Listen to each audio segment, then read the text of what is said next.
Halo semuanya, perkenalkan nama saya Marwa Gaizhani Fawaza Islami. Saya adalah salah satu siswi dari UPT SMP Negeri 4 Gresik. Pada kesempatan kali ini, saya akan meresensikan sebuah novel yang berjudul Sang Penakluk Angin, karya Novanka Raja. Cita-cita adalah impian yang harus dikejar.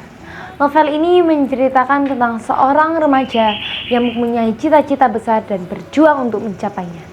Dengan cerita yang seru dan karakter yang kuat, novel ini akan membuat kamu terinspirasi untuk mencapai cita-cita kamu sendiri. Trimo adalah seorang anak dari keluarga kurang mampu. Trimo tinggal di sebuah desa yang menjadi sentra usaha pembuatan shuttlecock milik Abah Karno, dan ayah Trimo bekerja di sana. Suatu saat ketika ia bermain dengan salah satu sobatnya yang bernama Herman ada mengatakan, "Aku akan bermain bulu tangkis dan menjadi juara dunia dengan memakai shuttlecock milikmu." Pada halaman 25 dan 112, yang membuat Trimo semakin semangat untuk menjadi seperti Abah Tarno.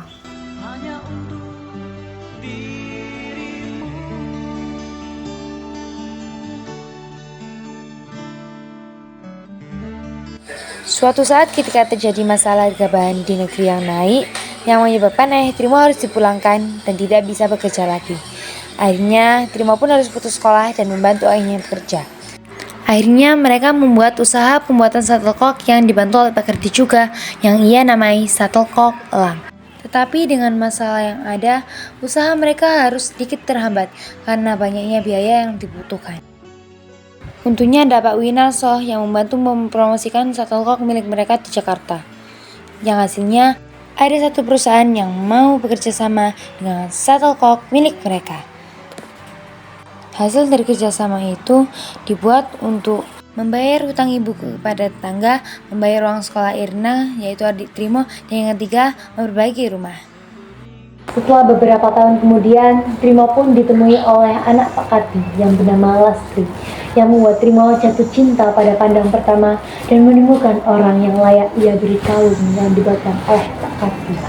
Akhirnya mereka pun menikah dan mempunyai dua anak perempuan yang bernama Mesya dan anak laki-laki yang diberi nama oleh Herman, yaitu Elang Laut Nusantara, yang diharapkan bisa mencari ilmu dan berdakwah mengelilingi Nusantara dan menyebarkan ilmunya. Akhirnya keluarga mereka pun bahagia karena kesabaran dan kegigihan dalam mencapai sebuah cita-cita. Setelah menganalisis novel ini, kita bisa menemukan kelebihan dan kekurangan dari novel ini. Kelebihan dari novel ini adalah alur ceritanya sangat menarik dan banyak kata-kata motivasi. Tetapi kekurangannya ada alur yang maju mundur atau loncat-loncat sehingga menyebabkan para pembaca sedikit kebingungan saat membacanya. Dengan adanya kata-kata motivasi yang ada, pembaca dapat lebih semangat, tidak mudah menyerah, dan sabar dalam menghadapi segala rintangan yang ada di setiap perjalanan dan perjuangan hidup mereka. Novel ini cocok dibaca untuk para pelajar, karena bisa membuat para pelajar itu lebih semangat dalam mencari ilmu untuk bekal ke depannya, dan akan siap menghadapi segala tantangan hidup mereka. Novel ini menceritakan kegigihan seorang anak dalam menghadapi segala rintangan dan menemukan solusi terbaik dalam masalah kehidupannya. Sehingga saat dia besar, ia bisa sukses dan menggapai segala cita-citanya. Yang membuat pembaca termotivasi untuk menjadi seorang Trimo yang bekerja keras untuk menggapai segala mimpinya. Bagaimana nih setelah kalian menganalisis novel ini? Pasti kalian tertarik kan dengan novel Sang Penakluk Angin ini?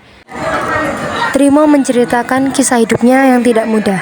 Ia harus membuat shuttlecock hingga dia menemukan cinta sejati. Pemenang itu tidak harus di lapangan.